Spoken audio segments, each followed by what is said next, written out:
Welcome to big bang. This is Satish. ఎన్నికలు దగ్గర పడుతున్న కొద్దీ ఏపీ పాలిటిక్స్ మరింత ఇంట్రెస్టింగ్గా మారుతున్నాయి. ఎన్నికలపై సీఎం జగన్ సంచలన కామెంట్స్, పథకాలకు బ్రేక్ వంటి అంశాలు ప్రస్తుతం ఏపీలో హాట్ టాపిక్గా మారాయి. ఎన్నికల కోడ్ కారణంగా పథకాలకు నిధుల చెల్లింపులను ఈసీ నిరాకరించడం వెనుక విపక్షాల కుట్ర ఉందంటూ వైసీపీ ఆరోపిస్తోంది. అమల్లో ఉన్న పథకాలకు కోడ్ ఎలా అడ్డంకి అంటూ ప్రశ్నిస్తోంది. మరోవైపు ఎన్నికలు సజావుగా సాగే నమ్మకం లేదని సీఎం జగన్ కామెంట్ చేశారు. తనను ఒంటరి చేసి కుట్రలు చేస్తున్నారని ఆరోపించారు. జగన్ కామెంట్స్, పథకాల వెనుక విపక్షాల కుట్ర ఉందంటున్న వైసీపీ ఆరోపణలపై వాళ్ళు బిగ్ బ్యాంగ్ డిబేట్లో మాట్లాడబోతున్నాం. చర్చలో పాల్గొంటున్నారు వైఎస్ఆర్ కాంగ్రెస్ పార్టీ అధికార ప్రతినిధి శివశంకర్ గారు, అలాగే భారతీయ జనతా పార్టీ నుంచి ఆ పార్టీ సీనియర్ నేత, అధికార ప్రతినిధిగా ఉన్న రఘురామ్ గారు డిబేట్లో జాయిన్ అవుతున్నారు. రఘురామ్ గారు, మనం చూసాం నిన్న ముఖ్యమంత్రి కొన్ని వ్యాఖ్యలు చేశారు. ఎన్నికలు సజావుగా సాగుతాయన్న నమ్మకం లేదన్న ఒక కామెంట్ చేశారు. అంతకు మించి ఆల్రెడీ పథకాలకు ఈసీ బ్రేక్ వేస్తుండడం పైన వైఎస్ఆర్ కాంగ్రెస్ పార్టీ అభ్యంతరం వ్యక్తం చేస్తోంది. ఆల్రెడీ అమలవుతున్న పథకాలకు ఎన్నికలు కూడా వర్తించదు. గతంలో కూడా చాలా సందర్భాల్లో చాలా రాష్ట్రాల్లో ఇదే జరిగింది. కానీ ఆల్రెడీ మేము ఎన్నికల కోడ్ రాకముందే ప్రకటించిన పథకాలకు, అలాగే లబ్ధిదారులకు నగదు బదిలీ చేస్తామని హామీ ఇచ్చిన పథకాలకు నగదు సిద్ధంగా ఉన్న బదిలీ చేయడానికి, అంటే డైరెక్టెడ్ బెనిఫిషరీ ట్రాన్స్ఫర్ సిస్టమ్ కింద బదిలీ చేయడానికి ఈసీ అనుమతి నిరాకరిస్తోంది. దీని వెనక కేంద్రంలో బీజేపీ, ఇక్కడున్న కూటమి పార్టీలు ఉన్నాయి. ఇది వైఎస్ఆర్ కాంగ్రెస్ పార్టీ చేస్తున్న ఆరోపణ. దీనిపై మీ స్పందన ఏంటి?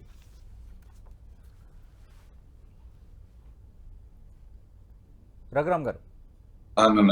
మిమ్మల్ని సార్. సారీ, అందరికీ నమస్కారం. నమస్తే. ఒకటి, ఎన్నికల కమిషన్ తన విధులు తను నిర్వర్తిస్తోంది.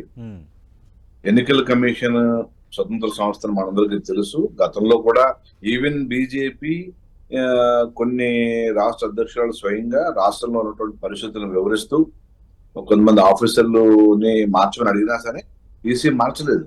మనం చూసాం కదండి. సో 20 మంది ఆఫీసర్ల పేర్లు చెప్తే కేవలం ఒక ఆఫీసర్ మాత్రమే మార్చింది ఎన్నికల కమిషన్. సో ఈ చేత వాళ్ళ యొక్క స్వతంత్ర ప్రతిపత్తి వాళ్ళు పనిచేస్తున్నారు. ఎన్నికల సమయంలో ఇలాంటి ఆరోపణలు, ప్రత్యారోపణలు సర్వసాధారణం అయిపోయినాయి వాళ్ళ రోజుల్లో. దాన్ని పెద్ద సీరియస్ గా తీసుకోవాల్సిన పని లేదు. ఏదైతే ఇంకొక వారం రోజుల్లోనే మీకు ప్రచారం సమాప్తం, 5 రోజుల్లో ప్రచారం సమాప్తం అవుతుంది. 1 వీక్ లో ఎన్నికలు, కరెక్ట్ గా నెక్స్ట్ ఈ రోజు ఎన్నికలు. సో అంచేత ఈ యొక్క ఆరోపణలు దాన్ని చూడాలి తప్పించి దీన్ని ప్రత్యేకంగా చూడాల్సిన పని లేదని నేను అంటాను. శివశంకర్ గారు, ఈసీ నిష్పక్షపాతంగా తన పాత్ర తన నిర్వర్తిస్తోంది. మొత్తం విపక్షాలు ఆరోపణలు చేసినంత మాత్రాన, విపక్షాలు ఫిర్యాదులు ఇచ్చినంత మాత్రాన ఈసీ మొత్తం వాళ్ళకి అనుకూలంగా నిర్ణయాలు ఏమీ తీసుకోవటం లేదు. ఇది విపక్షాల మాట. నమస్తే సతీష్ గారు. నమస్తే శివశంకర్ గారు. ఇప్పుడు ఒక్కసారి మీరు గమనించండి, ఈసీ అనేటువంటిది తన విధులు తాను నిర్వర్తిస్తూ ఉంటే పక్కనే తెలంగాణ రాష్ట్రంలో చంద్రబాబు శిష్యుడు రేవంత్ ఉన్నాడు. చంద్రబాబు శిష్యుడు రేవంత్ అది సబ్సిడీ, ఇన్పుట్ సబ్సిడీ కావచ్చు, లేకపోతే రైతులకు సంబంధించింది నిన్ననే గ్రీన్ సిగ్నల్ ఇచ్చారు, అకౌంట్లలో కూడా పంపించారు. ఇక్కడే పక్కనటువంటి ఇక్కడ చంద్రబాబు విపక్షంగా ఉన్నటువంటి ఆంధ్రప్రదేశ్ రాష్ట్రంలో ఇది ఇప్పుడుది కాదు, వసతి దీవెన అనేటువంటిది కొత్తగా వచ్చిన పథకం కాదు. గత 4 సంవత్సరాల నుంచి ఇచ్చిన పథకము, ఆన్ గోయింగ్ స్కీమ్. ఇది క్యాలెండర్ కూడా రిలీజ్ చేసింది గత నెలలోనే. గత సంవత్సరంలో రిలీజ్ చేస్తాం. జనవరి 1వ తారీఖు, డిసెంబర్ 30వ తారీఖు వచ్చినప్పుడు ఈ సంవత్సరంలో ఇల్లు చేస్తామనేటువంటిది ఒక ఆనవాయితీగా పెట్టుకొని ఎప్పుడు అవసరమవుతుందో అలా చేస్తా ఉంటాం. అదే విధంగా రైతులకు సంబంధించి ఇన్పుట్ సబ్సిడీ అయితేనేమి, ఫీజు రియంబర్స్మెంట్ సంబంధించిన అంతా కూడా ఇప్పుడు పిల్లలు సర్టిఫికేట్ తీసుకుంటూ వస్తారు. ఈ యొక్క వీటిలో ఆన్ గోయింగ్ ప్రాజెక్టును అడ్డుకోవడంలో ఈసీ అనేటువంటిది ఏకపక్షంగా ఒకవేళ నిష్పక్షపాతంగా విధులు నిర్వర్తించి ఉంటే అన్ని రాష్ట్రాలకు అదే అప్లికబుల్ కావాలి కదా. అదే విధంగా వాళ్ళకు అనుకున్నట్లు పురంధరేశ్వరి లెటర్ హెడ్ లో చంద్రబాబు నాయుడు లెటర్ వర్డ్స్ పంపిస్తే, మన పురంధరేశ్వరి లెటర్ హెడ్ మీద పంపిస్తే ఇమ్మీడియట్ గా డిఎస్పీల మార్పు, ఐజీల మార్పు, డీజీపీల మార్పు, ఇంటెలిజెన్స్ చీఫ్ల మార్పు తెరవేగంగా జరుగుతా ఉన్నాయి. ఖచ్చితంగా చూడండి, నిన్ననే A1, A2 అనేటువంటిది వాళ్ళ యొక్క ఈ యొక్క ల్యాండ్ టైటిలింగ్ గురించి గందరగోళంగా అడ్డగోలుగా మాట్లాడుతూ ఉంటే IVRS కాల్స్ ద్వారా ప్రతి ఒక్కరికి ఫోన్లు చేసేసి ఐటీడీపీ ద్వారా, కాల్ సెంటర్ల ద్వారా ప్రజలలో లేని దాన్ని, అది కూడా భారతీయ జనతా పార్టీ ఏదైతే నీతి ఆయోగ్ ద్వారా ఆమోద ముద్ర వేసేసి రాష్ట్రాలను అమలు చేసుకోండి అని చెప్పిన దాన్ని కూడాను అబద్ధాలుగా ప్రచారం చేస్తున్నా కూడా దాని గురించి ఆధారాలతో సహా ఇమ్మీడియట్ గా సబ్మిట్ చేస్తే A1, A2గా చంద్రబాబు లోకేష్ పెడితే ఇమ్మీడియట్ గా పురంధరేశ్వర రంగంలోకి దిగడము, డీజీపీని మార్పు చేయడము.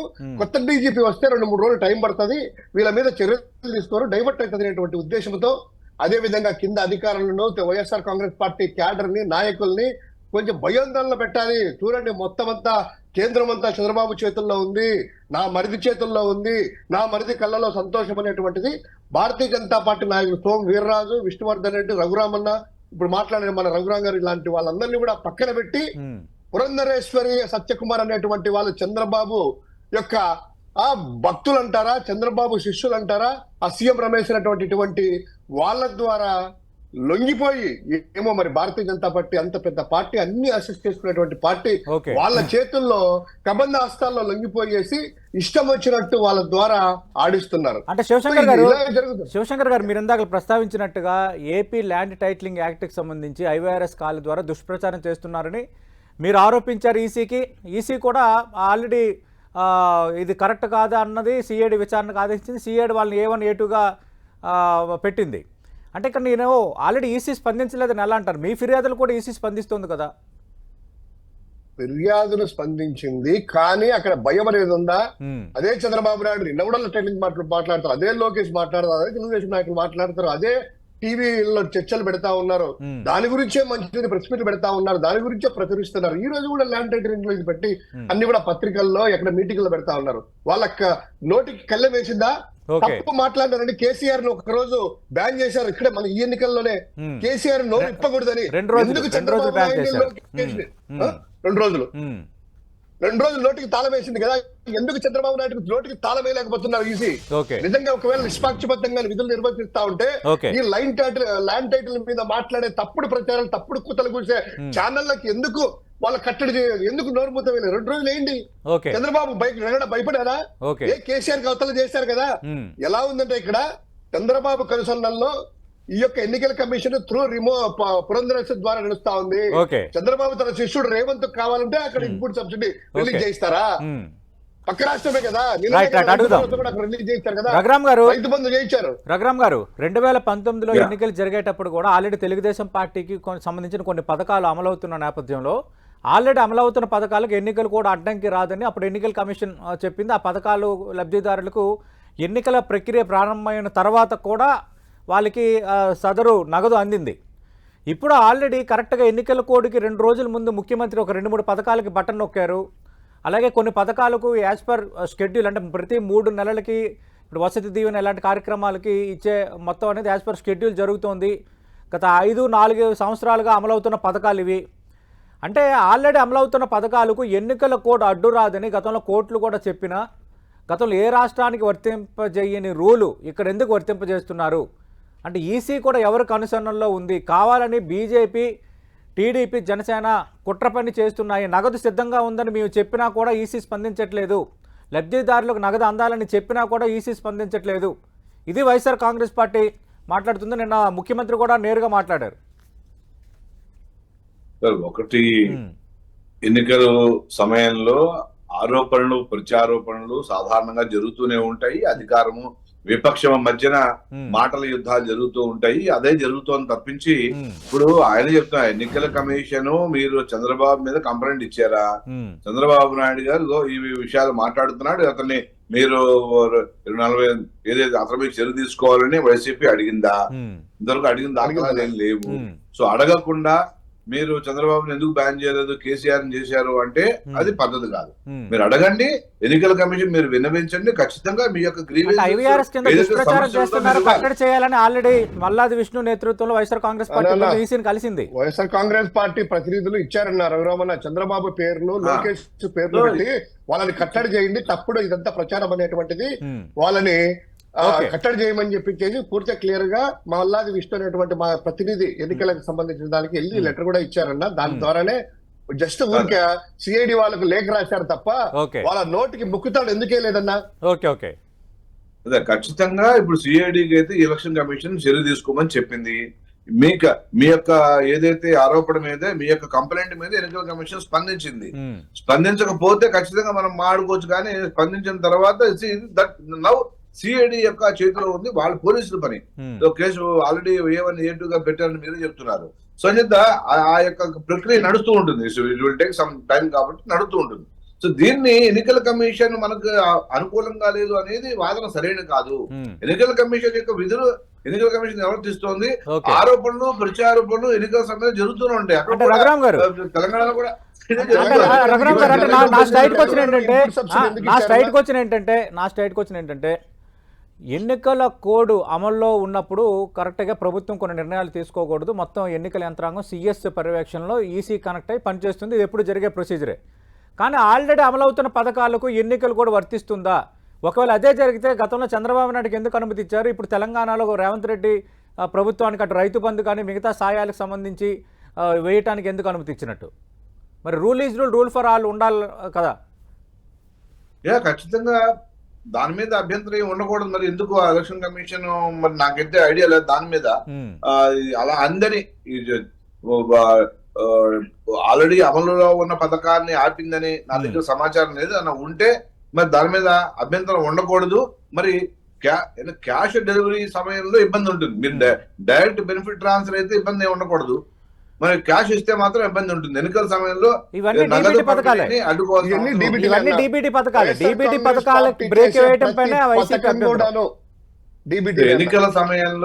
ఎన్నికల సమయంలో నగదు పంపిణీని అడ్డుకోవాల్సిన అవసరం ఉంది. ఏ పథకమైనా సరే వారం రోజులు పోయిన తర్వాత తీసుకొచ్చి తప్పే ఉందంటే ఇంకా బోల్ టైం ఉంది కదా ప్రభుత్వ ఏర్పాటుకి. ఇంకా నెల టైం పైన ఉంది ఇంకా. సో అంచేత అది ఆ పథకం డబ్బులు ఇచ్చే పథకం కొన్ని రోజులు ఆపడం తప్పేం లేదు దానిలో. ఓకే శివశంకర్ గారు, అంటే డీబీటీ ద్వారా నగదు బదిలీ కాకపోతే లబ్ధిదారులు వ్యతిరేకం అవుతారన్న ఆందోళన ఏమైనా వైఎస్ఆర్ కాంగ్రెస్ పార్టీలో ఉందా? ఎన్నికలు ముగిసిన తర్వాత కూడా ఇవ్వచ్చు కదా అన్న అంశాన్ని రఘురామ్ గారు ప్రస్తావిస్తున్నారు. ఆందోళన కాదన్న. ఇప్పుడు ఒకటి రఘురామన్నే చెప్పాలి, తెలంగాణలో ఇచ్చింది వాస్తవం రైతు బంధు అని. నిన్ననే ఇచ్చారు, ఇన్పుట్ సబ్సిడీ ఇచ్చారు రైతులు నష్టపోయిన వాళ్ళకి. ఇక్కడ కూడాను అదే చేస్తున్నాము. ముందు నుంచే పథకము, అది వాళ్ళకి కొత్త ప్రభుత్వం కొత్త పథకం ఇంకా ఇన్ఫ్లూయెన్స్ చేస్తారేమో. మాది పాత ప్రభుత్వము కంటిన్యూస్ స్కీమ్స్ ఎప్పుడూ అనౌన్స్ చేసుకునేటివి. వీటిని అడ్డుకోవడం భావ్యమా? విద్యార్థుల తల్లిదండ్రుల్లో పడేటువంటి తల్లుల్లో పడేటువంటి అకౌంట్లకు భావ్యమా? ఇది ఎన్నికల కమిషన్ ఖచ్చితంగా చంద్రబాబు నాయుడు పురంధరేశ్వరి ద్వారా ఆడిస్తున్నటువంటి నాటకము. భారతీయ జనతా పార్టీ పెద్దలు ఎందుకో లొంగిపోయారు. వీళ్ళు పొత్తు పెట్టుకునిందే, చంద్రబాబు నాయుడు పొత్తు పెట్టుకునిందే వీళ్ళ సహకారం కోసమో ఇలాంటి చర్యలకు పారొద్దబడాలనేటువంటి ప్లాన్ గా. వాళ్ళకు కూడా నచ్చినట్టున్నారు. ఎందుకో మరి ఎక్కడో వాళ్ళు లొంగిపోయారు. నిష్పక్షపాతంగా ఉంటే రెండు రాష్ట్రాలకు ఒకే తీరు, మొత్తం ఎన్నికల రూల్ ఇస్ ఫర్ ఆల్ అనేటువంటి సిద్ధాంతం ఉంటే అక్కడ కట్టడి చేయండి, ఇక్కడ చేయండి. అక్కడే పక్కనే ఇచ్చేసి పక్కనే ఇక్కడ ఇవ్వకపోవడం ఏంటి? అదే చంద్రబాబు నాయుడు గతంలో 2019లో ఈవెన్ రైతు భరోసా ఏదో పెట్టేసేసి ఆల్ అకౌంట్లకి, తర్వాత పసుపు కుంకుమలకి అవన్నీ కూడా మేము ఎంత అభ్యంతరం పెట్టినా కూడాను కొత్త పథకం అది. జస్ట్ తాయిలాలు, ఎన్నికల తాయిలాలు 10,000 రూపాయలు పసుపు కుంకుమ కూడా ఆ రోజు ఇప్పించారు. ఎందుకు ఇవన్నీ జరుగుతా ఉన్నాయి? ఎందుకు ఈ విధంగా అధికారులు ఇష్టం వచ్చినట్టు ఒక లేఖ రాస్తే విచారణ కూడా చేయకోకుండా వాళ్ళకు నచ్చని అధికారులు, వాళ్ళకి కావాల్సిన అధికారులు ఉంటే వాళ్ళని నేర్చుకుంటా పోలీస్ వ్యవస్థలను గందరగోళం సృష్టించేసేసి అధికారులను భయపడిచ్చేసేసి మా క్యాడర్ను భయపట్టించాలి, ఎన్నికలు కూడా రేపు సజావుగా జరుపుతారా లేదా అనేటువంటి అనుమానాలు వాళ్ళు రేకెత్తిస్తున్నారు. ఖచ్చితంగా భారతీయ జనతా పార్టీ పెద్దలు ఇప్పుడు 5 రోజులైనా మేలుకోవాలి. చంద్రబాబు కమంద హస్తాల నుంచి బయటకు రావాలి. ఖచ్చితంగా ఇది మీకే నష్టం, భారతీయ జనతా పార్టీకే నష్టము. అంతో ఇంత మోదీ గారి మీద బాగా గౌరవం ఉంది. పెద్ద ఆయన గౌరవాన్ని చేతలారా ఇదే పురంధరేశ్వరి, సత్యకుమారు, సీఎం రమేష్ లాంటి బ్రోకర్లు మోదీ గారి పరువు నడిబోర్డులో పెడుతున్నారు. గౌరవము అలాంటి పదాలు వద్దు. అయితే నిన్న ప్రధాని మోదీ కూడా మాఫియా రాజ్యం నడుస్తుంది, అవినీతి పాలన లేదు, కామెంట్స్ చేశారు శివశంకర్ గారు. ఒక్క నిమిషం అన్న. ఇప్పుడు శివశంకర్ తమ్ముడు శివశంకర్ తీవ్రంగా ఖండిస్తున్నాను అలాంటి మాటలు. ఇప్పుడు మా నాయకుల్ని బ్రోకరు అనడం తప్పు, చాలా చాలా తప్పు. మా అధ్యక్షురాలు ఒక పక్కన, అదేవిధంగా మా జాతీయ కార్యదర్శి అతను సత్యకుమార్ గారు, అండ్ సీఎం రమేష్ గారు రాజ్యసభ 12 సంవత్సరాలు చేసిన వ్యక్తి, లోక్సభ అభ్యర్థి. ఇలాంటి వ్యాఖ్యలు తప్పనిసరిగా తప్పు and ఉపసంహరించుకోవాలి. we should not entertain. దీన్ని మనం ఒప్పుకోకూడదు. ఖచ్చితంగా శివశంకర్ గారు దీని మీద వెనక్కి వెళ్లాల్సిన అవసరం ఉంది. ఓకే. మీ యొక్క ఆక్రోశం ఎన్నికల కమిషన్ మీద చూపించుకోండి, చంద్రబాబు నాయుడు గారి మీద చూపించుకోండి, కానీ భారతీయ జనతా పార్టీని ఇన్వాల్వ్ చేయొద్దు, బీజేపీకి అంటకట్టద్దు. ఓకే. ఎన్నికల కమిషన్ యొక్క నిష్పక్షపాతంగా పనిచేయడానికి అవకాశం కల్పించండి, అవసరం పనిచేస్తోంది. ఓకే. దయచేసి ఎన్నికల కమిషన్ తప్పు పట్టద్దు. ఇప్పుడున్న పరిస్థితుల్లో ఎన్నికలు సజావుగా జరగాలని అందరూ కోరుకుంటున్నారు. ఓకే. సీఎం కోరుకుంటున్నాడు, చంద్రబాబు కోరుకుంటున్నాడు, బీజేపీ అందరూ కోరుకుంటాం. సో ఆల్రెడీ అమలవుతున్న పథకాలకు గతంలో అడ్డురాని ఎన్నికలు కూడా ఇప్పుడే ఎందుకు అడ్డు వచ్చింది, ఎందుకు ఏ పథకానికి కూడా ఈసీ అనుమతి ఇవ్వటం లేదు, మాకు అనుమానాలు పెరుగుతున్నాయి, ఇది అధికార వైఎస్ఆర్ కాంగ్రెస్ పార్టీ మాట్లాడుతుంది. నేను అంటానండి, క్యాష్ ఇవ్వడం అనేది పొరపాటు. క్యాష్ కాదన్నా, ఇది క్యాష్ కాదన్నా రఘురామన్న, నగదు బదిలీ నగదు. ఇప్పుడు నగదు పట్టికలు ఇవ్వడం అనేది పొరపాటు, ఎన్నికల సమయంలో కుదరదు. వారం రోజులు పోయిందా మరి తెలంగాణలో ఎందుకు కుదిరిందన్నా? కదా ఆ పథకాన్ని రద్దు చేయలేదు కదా ఎన్నికల కమిషన్. 4 రోజుల తర్వాత ఇచ్చుకోవచ్చు, ఏముంది నెక్స్ట్ వీక్ లో ఇచ్చుకోవచ్చు, మళ్ళీ నష్టం ఉంది. తెలంగాణలో ఎందుకు కుదిరిందన్నా? తెలంగాణలో కాదు ఎన్నికల తర్వాత ఇస్తే, అంటే ఎన్నికల ముందు ఇవ్వకపోతే ఫైనల్ గా వైఎస్ జగన్మోహన్ రెడ్డి ప్రభుత్వం ఇవ్వలేదన్న భావన ప్రజల్లో ఉంటుంది కదా. ఇప్పుడు శివశంకర్ గారు బయటకు చెప్పకపోయినా లబ్ధిదారులు మాకు డబ్బులు ఇవ్వలేదు అన్న భావన ఖచ్చితంగా లబ్ధిదారులు ఒక వ్యతిరేకతకు దారితీస్తుంది. అది ఖచ్చితంగా వైఎస్ఆర్ కాంగ్రెస్ పార్టీ అవకాశాలను దెబ్బతీస్తుంది రాజకీయంగా. అందుకే మిగతా పథకాలకు మిగతా రాష్ట్రాల్లో లేని రూలు మాకెందుకు అప్లై చేస్తున్నారు అనేది వాళ్ళ అభ్యంతరం. మరి శివశంకర్ గారు ఓకే, ఈసీ ఏమో ఇలా వ్యవహరిస్తుంది అంటున్నారు, మరి మీరు నెక్స్ట్ ఏం చేయబోతున్నారు? మరి ఈసీ మీద మీరు కాంపిటెంట్గా ఫిర్యాదు చేయాలంటే సుప్రీంకోర్టుకు వెళ్లాల్సిందే, లేదా రాష్ట్రపతి. మరోసారి ఈసీ వాళ్ళ దృష్టికి తీసుకెళ్తాము. తెలంగాణలో మీరు ఎలా చేశారు, తెలంగాణలో ఎందుకంటే అదే బెనిఫిషరీస్ ట్రాన్స్ఫర్ కదా, అక్కడ కూడాను 5 ఎకరాల పై ఉండే వాళ్ళందరూ కూడా నేను రాత్రి మొదలు పెట్టారు, చేసేశారు, ప్రచారం చేసుకున్నారు. వాళ్ళ ముఖ్యమంత్రి వాళ్ళు కూడా చెప్తున్నారు, వచ్చింది రైతు బంధు చూడండి, ఓట్లు వేయండి, మాట నిలబెట్టుకున్నామని ఎటువంటి చెప్తున్నారు. ఇక్కడ ఎందుకు మీరు పార్షియల్ చూపిస్తున్నారు? మీరు సమతి ప్రేమ ఎందుకు? చంద్రబాబు శిష్యుడు అంటే ఎందుకు మీకు ప్రేమ? చంద్రబాబు అంటే ఎందుకు ప్రేమ? ఎందుకు భారతీయ జనతా పార్టీ వాళ్ళు దీని గురించి ఖండించలేదు? మేము అడుగుతున్నాం, భారతీయ జనతా పార్టీ పెద్దన్న పాత్ర పోషిస్తుంది కదా, మీరు పొత్తులో ఉన్నా కూడా మీకు భావ్యమే కదా, ఎన్నికల కమిషన్ నియమించేది మీరే కదా, అల్టిమేట్ గా మీకు ఒక పవర్ ఉంటుంది కదా. అది ఒక అథారిటీ లేకపోయినా కూడాను వాళ్ళ మీద గైడ్ లైన్స్ ఇచ్చేటువంటిది కానీ మానిటర్ చేసేది కానీ పాత్ర మీకు పెద్దలకు ఉంది కదా. ఎందుకయ్యా చంద్రబాబు శిష్యుడికి అనుమతి చేశారు, ఇక్కడ ఎందుకు చేయలేదు అనేటువంటిది ప్రశ్నించాల్సిన బాధ్యత పెద్దల మీద ఉంది కదా అని అంటున్నాము. ఇంకోటి, ఇది మన రఘురామన్న వాళ్ళ నాయకురాలను వాళ్ళను అన్నటువంటిది అంటున్నారు కదా, నేను అనుకోవట్లేదన్నా. నిజమైన అసలు సిసలైనటువంటి భారతీయ జనతా పార్టీ నాయకులు సోమ వీర్రాజు దగ్గర నుంచి, విష్ణువర్ధన్ దగ్గర నుంచి, రఘురామ్ దగ్గర నుంచి, అదేవిధంగా రఘునాథ్ వరకు వీళ్ళందరూ కూడాను కాలే వరకు భారతీయ జనతా పార్టీ జెండా మోస్తారు, పదవుల కోసం ఎప్పుడు వాళ్ళే అలాంటి వాళ్ళని కాదనేసి అది వాళ్ళ పార్టీ అంతర్గత వ్యవహారం. పురంధరేశ్వరిని అధ్యక్షురాలు చేసింది పార్టీ హైకమాండ్ కదా.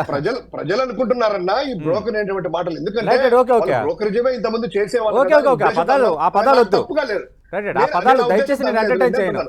రైట్ రాజకీయ మన మీడియా సమావేశాల్లో ప్రచార సభల్లో మాట్లాడుకుంటున్నాను, నేను డిబేట్లు ఎంటర్టైన్ చేయను, అలాంటి పదాలు గారు.